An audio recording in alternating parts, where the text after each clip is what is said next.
Assalamualaikum warahmatullahi wabarakatuh.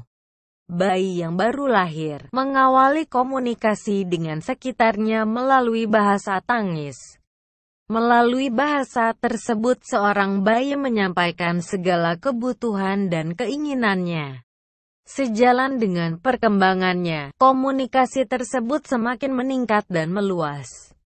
Bahasa adalah segala bentuk komunikasi, di mana pikiran dan perasaan seseorang disimbolisasikan agar dapat menyampaikan arti kepada orang lain.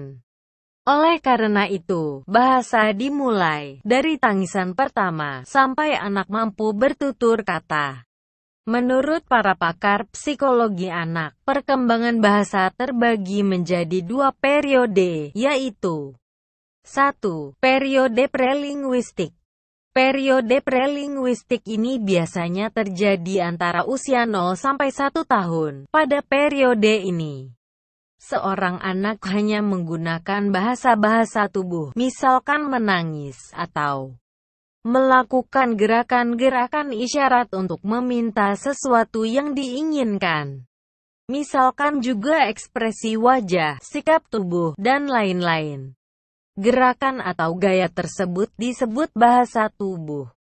Maka melalui bahasa tubuh anak, orang tua dapat mempelajari apakah anaknya menangis karena lapar, karena sakit, atau karena kesepian serta bosan dalam waktu tertentu.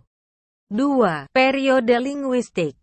Pada periode inilah seorang anak mulai mengucapkan kata-kata yang pertama, yang merupakan saat-saat paling menakjubkan bagi orang tua.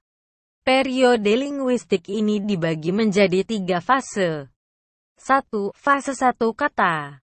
Pada fase ini anak menggunakan satu kata untuk menyatakan pikiran secara kompleks.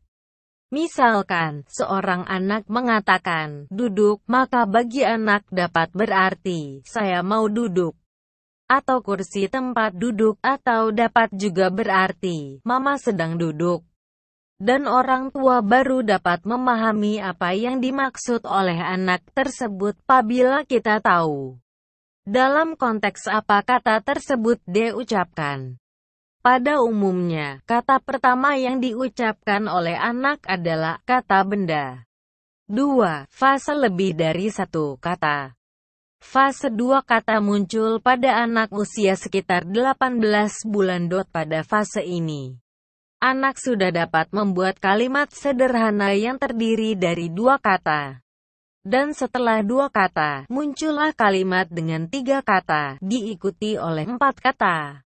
Dan seterusnya. Pada fase inilah peran orang tua sangatlah penting dalam proses belajar berbahasa. Bimbingan orang tua sangat penting untuk mengembangkan potensinya. Hendaknya orang tua memberikan contoh atau menjadi model bagi anaknya.